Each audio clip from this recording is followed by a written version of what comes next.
Assalamualaikum warahmatullahi wabarakatuh. Izin memperkenalkan diri, saya Trimawarti Estividia dari kelas Meteorologi 4A dengan NPT 11220033. Pada kesempatan kali ini, saya akan menjelaskan beberapa hal terkait meteorologi tropis dalam rangka ujian tengah semester meteorologi tropis. Baik, ini adalah beberapa materi yang akan saya jelaskan pada video kali ini. Langsung dimulai pada masuk pada pembahasan pertama, yaitu mengenai kondisi ENSO dan IOD di Indonesia dengan bersumber dari Bureau of Meteorology milik Australia. Kondisi El Nino saat ini itu netral, tetapi ada beberapa tanda awal yang menunjukkan bahwa La Nina mungkin akan terbentuk di Samudra Pasifik pada akhir 2024. Akibatnya, pandangan ENSO bergeser ke La Nina Watch. Ketika La Nina Watch terpenuhi di masa lalu, peristiwa La Nina kemudian berkembang sekitar 50% dari waktunya. Ada sekitar peluang yang sama dari ENSO netral dalam periode prospek yang sama. Sejak Desember tahun 2023, SST atau suhu permukaan laut di Pasifik Tengah terus mendingin. Pendinginan ini didukung oleh sejumlah besar pendinginan bawah permukaan di Pasifik Tengah dan Timur. Pola tekanan dan permukaan baru-baru ini bersifat netral ENSO. Penting untuk ditekankan bahwa tanda-tanda awal La Nina paling relevan dengan iklim Pasifik tropis dan bahwa perkiraan jangka panjang untuk curah hujan dan suhu Indonesia memberikan panduan yang lebih baik untuk iklim lokal. Dampaknya di Indonesia karena ENSO netral, jadi curah hujan cenderung normal. Kemudian bagaimana dengan kondisi IOD? Kondisi Indian Ocean Dipole atau IOD saat ini netral, sama seperti ENSO, dengan nilai terbaru dari indeks IOD yaitu positif 0,22 derajat Celcius, yaitu nilai mingguan kedua berturut-turut dalam ambang batas yang netral secara historis. Ini mengikuti 7 minggu indeks yang berada di atas ambang IOD positif, yaitu positif 0,40 derajat Celcius. Biasanya peristiwa IOD positif dianggap sedang berlangsung setelah indeks IOD dipertahankan di atas positif 0,40 derajat Celcius selama sekitar 8 minggu. Lalu grafik IOD index juga menunjukkan bahwa bulan Maret dan April peristiwa IOD positif mungkin telah berkembang. Namun SST terbaru dan pengamatan atmosfer menunjukkan setiap perkembangan potensial mungkin telah terhenti. Jika IOD positif berkembang, itu akan lebih awal pada tahun kalender daripada yang khas secara historis. Pemodelan Bureau menunjukkan kondisi IOD positif pada bulan Mei dan memasuki musim dingin. Namun, perkiraan terbaru menunjukkan bahwa IOD positif yang lebih lemah dari perkiraan sebelumnya. Jadi dampaknya apa bagi Indonesia? Pada fase netral tidak ada anomali signifikan pada SST di Samudra Hindia bagian barat dan timur. Hal ini biasanya berarti bahwa pola cuaca di Indonesia tetap stabil dan tidak ada gangguan cuaca ekstrim seperti yang terlihat pada fase positif atau negatif IOD. Pembahasan berikutnya yaitu mengenai equatorial waves. Apa itu equatorial waves? Equatorial waves adalah gelombang yang bergerak di sepanjang ekuator dan memainkan peran penting dalam dinamika atmosfer dan lautan tropis. Gelombang-gelombang ini termasuk dalam kategori gelombang atmosferik dan oseanik yang terjadi akibat perbedaan tekanan, suhu, dan kecepatan angin di sekitar daerah ekuator. Saya akan menjelaskan beberapa jenis gelombang ekuatorial. Nah, itu yang pertama, gelombang Kelvin. Pertama kali diidentifikasi oleh William Thomson atau Lord Kelvin pada abad ke-19. Gelombang Kelvin merupakan gelombang berskala besar yang strukturnya menjebak sehingga merambat sepanjang batas fisik seperti pegunungan di atmosfer atau garis pantai di lautan. Di daerah tropis, setiap belahan bumi dapat bertindak sebagai penghalang gelombang Kelvin di atmosfer yang berlawanan, sehingga menghasilkan gelombang Kelvin yang terperangkap secara khatulistiwa. Misalnya pada gambar di samping yaitu 4.15 menunjukkan gabungan anomali ketinggian, angin, dan curah hujan. Di kiri atas menunjukkan teori gelombang Kelvin yang diturunkan oleh Matsuno, dan panah biru menunjukkan pergerakan gelombang ke arah timur. Gelombang Kelvin dianggap penting sebagai permulaan ENSO untuk pemeliharaan MGO. Jenis gelombang ekuatorial yang kedua yaitu Gelombang Rossby yang pertama kali diidentifikasi oleh Carl Gustav Rossby pada tahun 1939 untuk menggambarkan gerakan quasi-geostrofik skala besar di garis lintang tengah. Gelombang-gelombang ini menjelaskan elemen-elemen penting dari evolusi dan skala spasial dari sistem cuaca dominan di garis lintang yang lebih tinggi. Gambar yang ditampilkan adalah bukti gelombang Rossby Khatulistiwa dalam analisis oleh BOM untuk jam 12 UTC pada 7 Oktober tahun 2002. Kekuatan pemulih gelombang Rossby adalah konservasi vortisitas potensial atau yang biasa disebut PV. Pada citra satelit, gelombang Rossby sering dapat diidentifikasi karena kehadiran sistem awan pada lintang yang serupa di kedua sisi khatulistiwa. Sistem awan ini bersama dengan tekanan rendah di luar khatulistiwa dapat menjadi pendahulu siklon tropis di kedua sisi khatulistiwa. Gelombang Rossby diamati memiliki umur yang panjang dalam hitungan hari hingga minggu. Gelombang Rossby bergerak dengan kecepatan yang mendekati MJO. Mereka bergerak ke arah yang berlawanan dari timur ke barat. Jenis gelombang yang ketiga adalah Mixed Rossby Gravity atau MRG Waves. Itu biasa terjadi di daerah tropis yang dalam. Gelombang ini memaksa dan dipaksakan oleh kumpulan badai petir, menjadikan gelombang ini penting untuk perakiraan cuaca jangka pendek di daerah tropis. Gelombang MRG memiliki pusat tekanan yang disusun secara antisimetris di kedua sisi khatulistiwa. Ini berarti pusat tekanan rendah di satu sisi khatulistiwa akan berlawanan dengan pusat tekanan tinggi di belahan bumi lainnya. MRG yang diidentifikasi dari berbagai data satelit dan analisis model numerik memiliki skala longitudinal 1000 sampai 4000 km dengan rentang periode 4 sampai 5 hari dan bergerak dengan kecepatan 8 sampai 10 meter per second. Gambar tersebut menggambarkan skema solusi teoritis untuk gelombang gravitasi campuran Rossby di atmosfer kering dan tidak dapat dimanfaatkan yang di atas dan dengan konveksi lembab yaitu yang di bawah. Pembahasan yang berikutnya yaitu mengenai global wind circulation. Jadi apa itu global wind circulation? Jadi sirkulasi angin global dapat digambarkan sebagai sistem angin di seluruh dunia yang melakukan pengangkutan panas dari daerah tropis ke garis lintang kutub. Mengapa? Karena di daerah tropis mengalami kelebihan panas dan di daerah kutub mengalami kekurangan penerimaan panas, sehingga dari daerah tropis diangkut panas agar tidak terjadi pemanasan yang berlebihan atau daerah tropis makin panas dan daerah kutub makin dingin.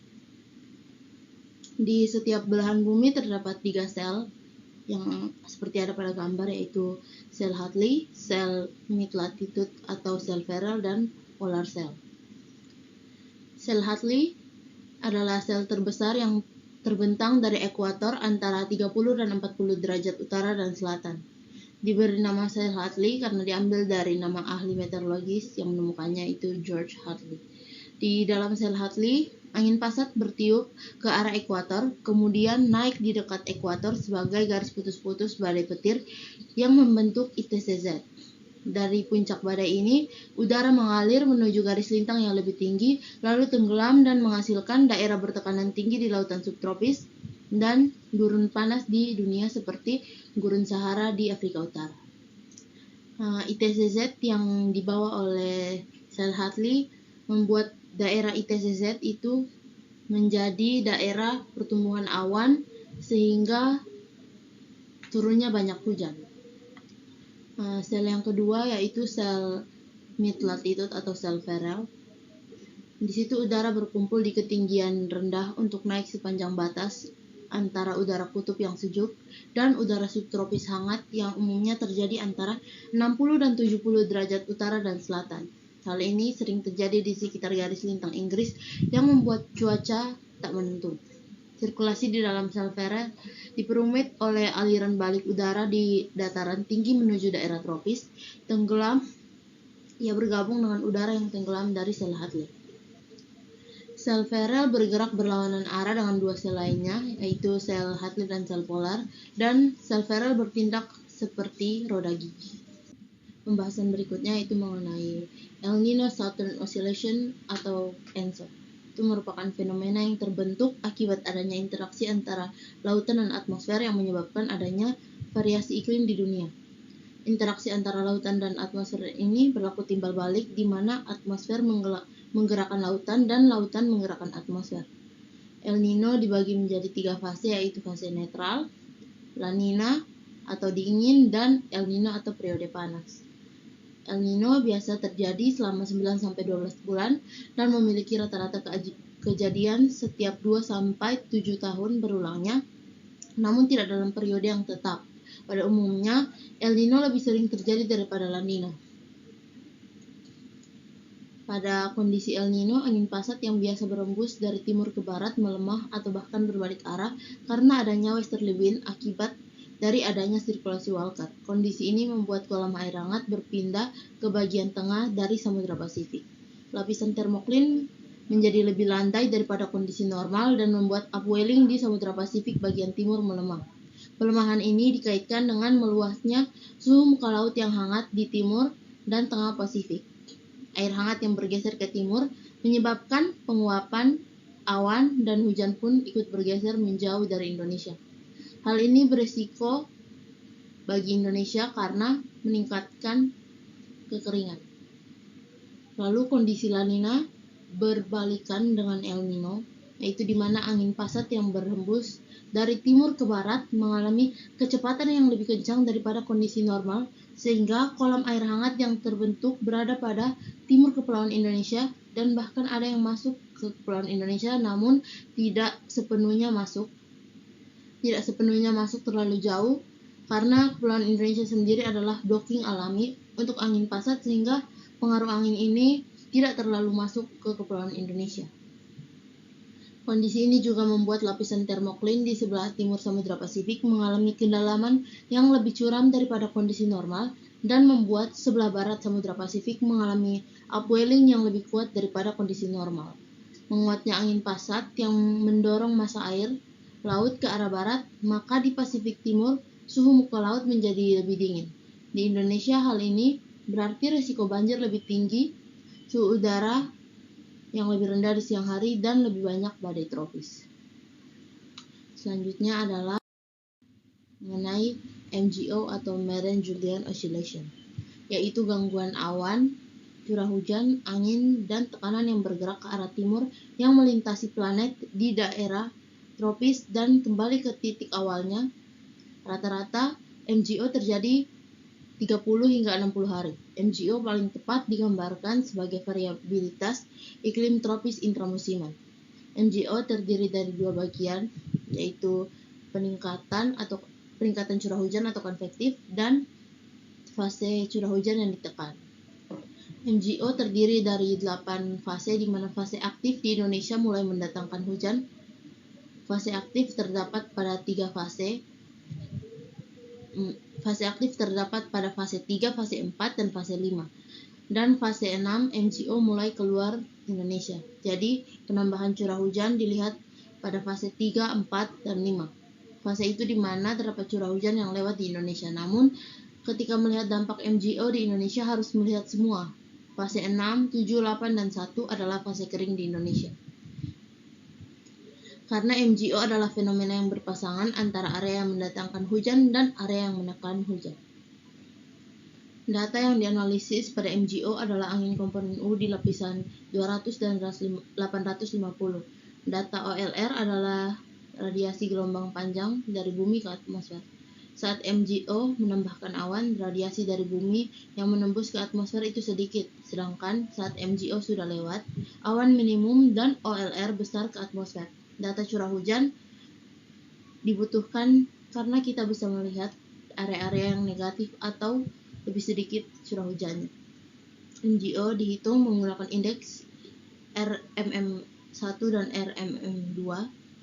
Perhitungan RMM1 dan RMM2 adalah perhitungan matematik yang mengkombinasikan jumlah tutupan awan yang digambarkan oleh OLR, angin U200 dan 850 MB, serta kekuatan dan lokasi dari MJO aktif.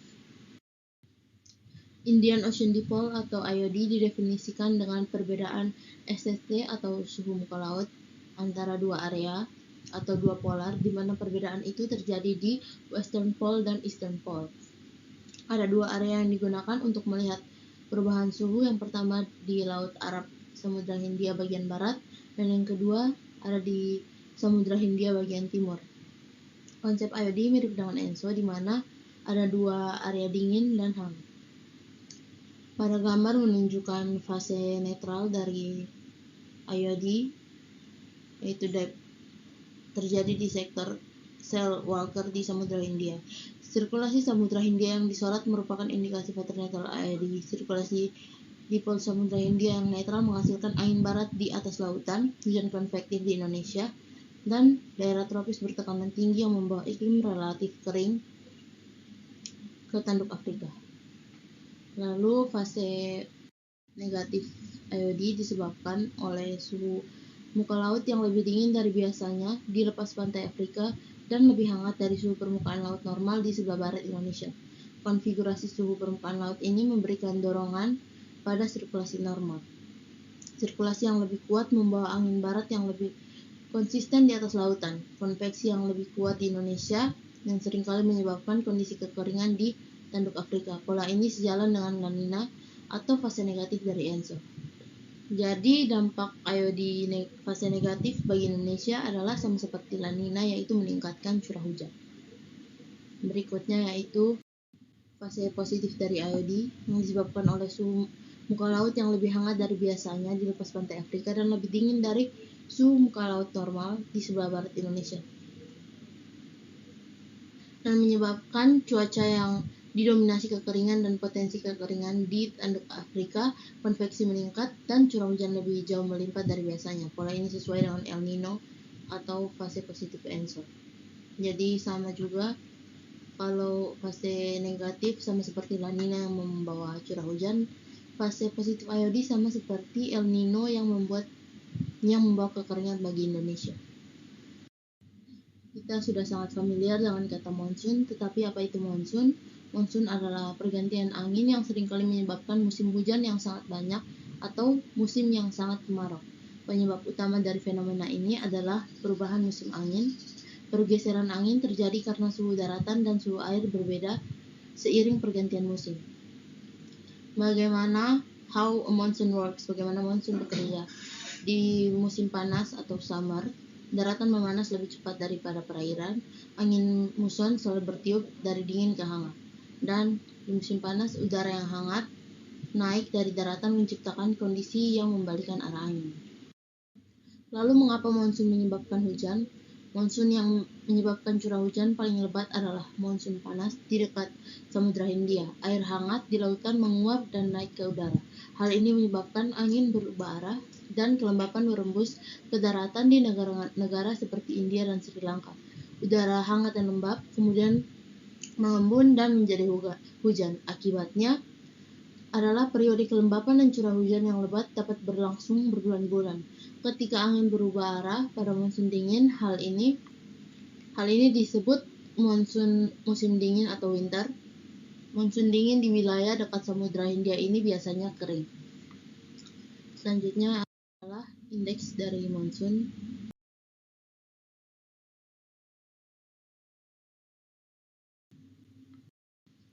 Baik, ini adalah beberapa materi yang akan saya jelaskan pada video kali ini. Langsung dimulai masuk pada pembahasan pertama, yaitu mengenai kondisi ENSO dan IOD di Indonesia dengan bersumber dari Bureau of Meteorology milik Australia. Kondisi El Nino saat ini itu netral, tetapi ada beberapa tanda awal yang menunjukkan bahwa La Nina mungkin akan terbentuk di Samudra Pasifik pada akhir 2024. Akibatnya, pandangan ENSO bergeser ke La Nina Watch. Ketika La Nina Watch terpenuhi di masa lalu, peristiwa La Nina kemudian berkembang sekitar 50% dari waktunya. Ada sekitar peluang yang sama dari ENSO netral dalam periode prospek yang sama. Sejak Desember tahun 2023, SST atau suhu permukaan laut di Pasifik Tengah terus mendingin.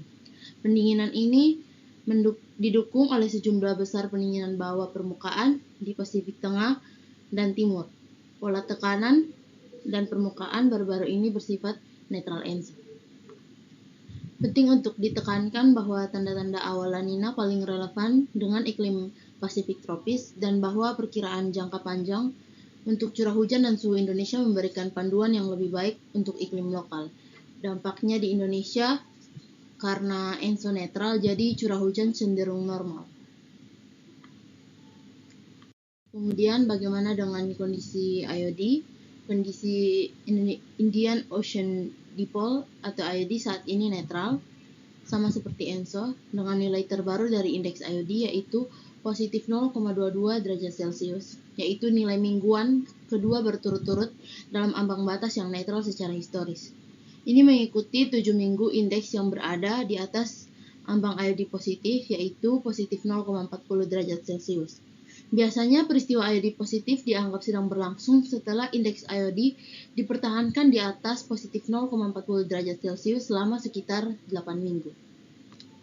Lalu grafik IOD index juga menunjukkan bahwa bulan Maret dan April peristiwa IOD positif mungkin telah berkembang. Namun SST terbaru dan pengamatan atmosfer menunjukkan setiap perkembangan potensial mungkin telah terhenti. Jika IOD positif berkembang, itu akan lebih awal pada tahun kalender daripada yang khas secara historis. Pemodelan Biro menunjukkan kondisi IOD positif pada bulan Mei dan memasuki musim dingin. Namun, perkiraan terbaru menunjukkan bahwa IOD positif yang lebih lemah dari perkiraan sebelumnya. Jadi dampaknya apa bagi Indonesia? Pada fase netral tidak ada anomali signifikan pada SST di Samudra Hindia bagian barat dan timur. Hal ini biasanya berarti bahwa pola cuaca di Indonesia tetap stabil dan tidak ada gangguan cuaca ekstrim seperti yang terlihat pada fase positif atau negatif IOD. Pembahasan berikutnya yaitu mengenai equatorial waves. Apa itu equatorial waves? Equatorial waves adalah gelombang yang bergerak di sepanjang ekuator dan memainkan peran penting dalam dinamika atmosfer dan lautan tropis. Gelombang-gelombang ini termasuk dalam kategori gelombang atmosferik dan oseanik yang terjadi akibat perbedaan tekanan, suhu, dan kecepatan angin di sekitar daerah ekuator. Saya akan menjelaskan beberapa jenis gelombang ekuatorial. Nah, itu yang pertama, gelombang Kelvin. Pertama kali diidentifikasi oleh William Thomson atau Lord Kelvin pada abad ke-19. Gelombang Kelvin merupakan gelombang berskala besar yang strukturnya menjebak sehingga merambat sepanjang batas fisik seperti pegunungan di atmosfer atau garis pantai di lautan. Di daerah tropis, setiap belahan bumi dapat bertindak sebagai penghalang gelombang Kelvin di atmosfer yang berlawanan, sehingga menghasilkan gelombang Kelvin yang terperangkap secara khatulistiwa. Misalnya pada gambar di samping yaitu 4.15 menunjukkan gabungan anomali ketinggian, angin, dan curah hujan. Di kiri atas menunjukkan teori gelombang Kelvin yang diturunkan oleh Matsuno, dan panah biru menunjukkan pergerakan gelombang ke arah timur. Gelombang Kelvin dianggap penting sebagai permulaan ENSO untuk pemeliharaan MGO. Jenis gelombang ekuatorial yang kedua yaitu gelombang Rossby yang pertama kali diidentifikasi oleh Carl Gustav Rossby pada tahun 1939 untuk menggambarkan gerakan quasi-geostrofik skala besar di garis lintang tengah. Gelombang-gelombang ini menjelaskan elemen-elemen penting dari evolusi dan skala spasial dari sistem cuaca dominan di garis lintang yang lebih tinggi.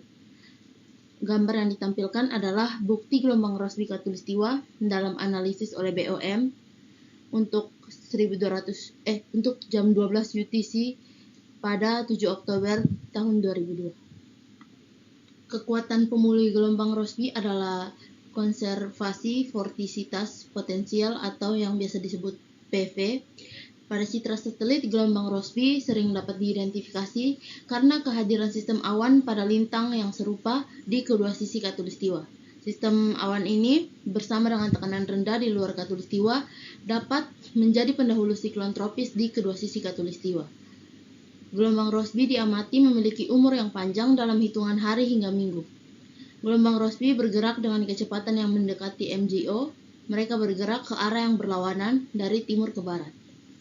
Jenis gelombang yang ketiga adalah Mixed Rossby Gravity atau MRG Waves. itu biasa terjadi di daerah tropis yang dalam. Gelombang ini memaksa dan dipaksakan oleh kumpulan badai petir, menjadikan gelombang ini penting untuk perakiraan cuaca jangka pendek di daerah tropis. Gelombang MRG memiliki pusat tekanan yang disusun secara antisimetris di kedua sisi khatulistiwa. Ini berarti pusat tekanan rendah di satu sisi khatulistiwa akan berlawanan dengan pusat tekanan tinggi di belahan bumi lainnya. MRG yang diidentifikasi dari berbagai data satelit dan analisis model numerik memiliki skala longitudinal 1000 sampai 4000 km dengan rentang periode 4 sampai 5 hari dan bergerak dengan kecepatan 8 sampai 10 meter per second. Gambar tersebut menggambarkan skema solusi teoritis untuk gelombang gravitasi campuran Rossby di atmosfer kering dan tidak dapat dimanfaatkan yang di atas dan dengan konveksi lembab yaitu yang di bawah. Pembahasan yang berikutnya yaitu mengenai global wind circulation. Jadi apa itu global wind circulation? Jadi sirkulasi angin global dapat digambarkan sebagai sistem angin di seluruh dunia yang melakukan pengangkutan panas dari daerah tropis ke garis lintang kutub. Mengapa? Karena di daerah tropis mengalami kelebihan panas dan di daerah kutub mengalami kekurangan penerimaan panas, sehingga dari daerah tropis diangkut panas agar tidak terjadi pemanasan yang berlebihan atau daerah tropis makin panas dan daerah kutub makin dingin. Di setiap belahan bumi terdapat 3 sel yang seperti ada pada gambar, yaitu sel Hadley, sel mid latitude atau sel Ferrel, dan polar cell. Sel Hadley adalah sel terbesar yang terbentang dari ekuator antara 30 dan 40 derajat utara dan selatan. Diberi nama sel Hadley karena diambil dari nama ahli meteorologis yang menemukannya, itu George Hadley. Di dalam sel Hadley, angin pasat bertiup ke arah ekuator, kemudian naik di dekat ekuator sebagai garis putus-putus badai petir yang membentuk ITCZ. Dari puncak badai ini, udara mengalir menuju garis lintang yang lebih tinggi, lalu tenggelam dan menghasilkan daerah bertekanan tinggi di lautan subtropis dan gurun panas di dunia seperti gurun Sahara di Afrika Utara. ITCZ yang dibawa oleh sel Hadley membuat daerah ITCZ itu menjadi daerah pertumbuhan awan sehingga turunnya banyak hujan. Sel yang kedua yaitu sel mid latitude atau sel Ferrel. Di situ udara berkumpul di ketinggian rendah untuk naik sepanjang batas antara udara kutub yang sejuk dan udara subtropis hangat yang umumnya terjadi antara 60 dan 70 derajat utara dan selatan. Hal ini sering terjadi di sekitar garis lintang Inggris yang membuat cuaca tak menentu. Sirkulasi di dalam sel Ferrel diperumit oleh aliran balik udara di dataran tinggi menuju daerah tropis. Tenggelam, ia bergabung dengan udara yang tenggelam dari sel Hadley. Sel Ferrel bergerak berlawanan arah dengan 2 sel lainnya, yaitu sel Hadley dan sel polar, dan sel Ferrel bertindak seperti roda gigi. Pembahasan berikutnya itu mengenai El Niño Southern Oscillation atau ENSO. Itu merupakan fenomena yang terbentuk akibat adanya interaksi antara lautan dan atmosfer yang menyebabkan adanya variasi iklim di dunia. Interaksi antara lautan dan atmosfer ini berlaku timbal balik, di mana atmosfer menggerak. Ada 2 indeks yang dipakai di website BMKG, yaitu indeks WNPMI atau Western North Pacific Monsoon Index dan indeks Australian Monsoon Index atau AUSMI. Jadi indeks pertama yaitu indeks WNPMI didefinisikan sebagai perbedaan rata-rata wilayah sirkulasi angin baratan pada level 850 HPA antara wilayah utara ekuator A dan wilayah utara ekuator B. Indeks WNPMI yang dihitung dari perbedaan sirkulasi angin baratan secara melintang tersebut berhasil menggambarkan dengan sangat baik intensitas angin baratan serta vortisitas angin level bawah yang berkaitan dengan aktivitas gelombang Rossby sebagai respon terhadap sumber panas konvektif di lautan Filipina, di mana keduanya adalah mekanisme utama yang mengatur variabilitas hujan di wilayah tersebut. Indeks ini juga dapat merepresentasikan keragaman dominan dari variasi antar tahun monsun Pasifik bagian barat utara atau WNPSM.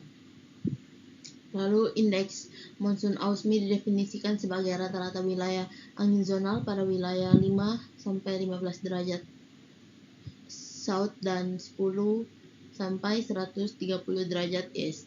Indeks AUSMI dapat menggambarkan variabilitas sirkulasi skala besar monsun musim panas Australia dengan sangat baik dalam berbagai skala waktu baik siklus tahunan, variasi dalam musim, variasi antar tahunan maupun variasi dekadal. Pengujian keandalan kedua indeks ini, indeks monsun WNPMI dan AUSMI dilakukan terhadap kemampuannya dalam menggambarkan variabilitas monsun pada multi skala waktu, yaitu variasi antar tahunan, variasi dalam musim, dan siklus tahunan. Untuk mengetahui performa kedua indeks dalam menggambarkan variasi antar tahunan dilakukan dengan analisis korelasi menggunakan rumus koefisien korelasi Pearson. Selanjutnya adalah monsoon break. Monsoon break mengacu pada periode berkurangnya curah hujan atau penghentian total curah hujan selama musim hujan. Fenomena ini dapat terjadi di daerah yang mengalami iklim monsun seperti Asia Selatan dan Tenggara. Penyebab terjadinya monsoon break yang pertama adalah perubahan pola angin. Biasanya angin muson bertiup konsisten dari satu arah. Namun pada monsoon break angin ini melemah atau bahkan berganti arah. Ini bisa disebabkan oleh berbagai faktor seperti perubahan tekanan udara di berbagai wilayah. Dan penyebab yang kedua yaitu pengaruh suhu laut. Suhu laut dingin di daerah ekuator berperan penting dalam pembentukan awan hujan. Saat monsoon break, terkadang ada pergeseran massa air dingin ke tempat lain sehingga suplai uap air berkurang. Dampak jika terjadi monsoon break pastinya salah satu itu yang pertama adalah penurunan curah hujan, yang kedua kekeringan. Jika monsoon break berlangsung lama, dapat menyebabkan kekeringan di wilayah yang bergantung pada curah hujan monsoon. Dan dampak selanjutnya itu gangguan pertanian. Petani yang bergantung pada curah hujan monsoon bisa terdampak karena pola tanam mereka terganggu. Berikutnya adalah Borneo Vortex. Borneo Vortex adalah sirkulasi angin tertutup yang tampak secara jelas di atas Laut Cina Selatan, ekuator, dan benua maritim Indonesia bagian barat atau pesisir barat Pulau Kalimantan selama musim dingin di BBU berlangsung. Borneo Vortex teridentifikasi ketika terjadi sirkulasi tertutup yang berlawanan dengan arah jarum jam pada angin 925 HPA di area 2,5 derajat lintang selatan sampai 7,5 derajat lintang utara dan 107,5 bujur timur sampai 117,5 derajat bujur timur. Rata-rata suatu sistem vortex memiliki masa hidup 3-6 hari. Itu menunjukkan bahwa fenomena Borneo Vortex ini berada pada skala cuaca sinoptik. Fenomena ini terbentuk akibat vortisitas atau putaran fluida yang disebabkan oleh geser angin atau wind shear dan konvergensi yang dihasilkan dari interaksi antara angin monsun di timur laut dan daerah Kalimantan sehingga terbentuklah pusaran yang dapat meningkatkan curah hujan. Kehadiran Borneo Vortex ini telah lama dikaitkan dengan masa aktif di monsun dingin Asia yang mengarah pada aktivitas hujan deras dan bencana banjir. Berikutnya adalah cold surge atau CS adalah penjalaran udara dingin di dekat permukaan dari tekanan tinggi yang dingin di atas benua Eurasia hingga Samudra Pasifik pada musim dingin di utara yang berlangsung dari Desember hingga Maret. Aliran udara ini berskala besar yang mencapai tropis berlanjut selama sekitar 2-10 hari dan berdampak pada kenaikan intensitas hujan di wilayah Indonesia. Selama penjalarannya, aliran udara dingin yang kuat dari pusat tekanan tinggi tersebut berinteraksi dengan pusat-pusat tekanan rendah, diikuti dengan terbentuknya daerah kepusaran atau cyclonic vortex di wilayah dekat Khatulistiwa. Dua wilayah yang merupakan sumber dari cold surge adalah wilayah Rusia, tepatnya daerah Siberia Barat, Laut Danau Baikal, dan yang kedua wilayah Uzbekistan, daerah sebelah utara Danau Balkas.